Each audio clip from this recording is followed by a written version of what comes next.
வாழ்க வையகம், வாழ்க வையகம், வாழ்க வளமுடன். குரு வாழ்க, குருவே துணை. சிந்தனையை உடல் நலத்தை சீரமைத்து ஓய்வித்த குருவே அன்பே. வாழ்க வளமுடன். அனைவருக்கும் இனிய தீப ஒளி நல்வாழ்த்துக்கள். சாமி சொல்லுவாங்க, நம்ம தினந்தோறும் வீடு கூட்டுறோம், அந்த குப்பையானது கொஞ்சம் கொஞ்சமாக போய் கண்ணாடியில் பட்டு பட்டு அப்படியே விட்டுட்டோம்னா அந்த கண்ணாடியில் நம்ம உருவத்தை பார்த்தா சரியாக தெரியாது.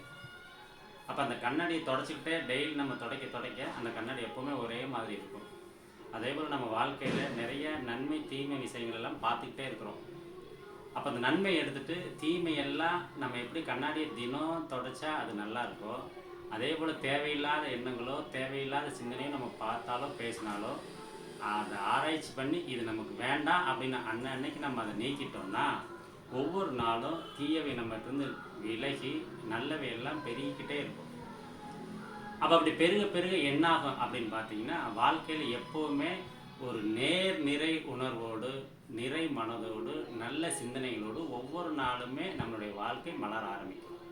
அப்படி மலரக்கூடிய நாள் தான் ஒவ்வொரு நாளுமே நம்ம வாழ்க்கையில் தீப ஒளியாக மலரும்.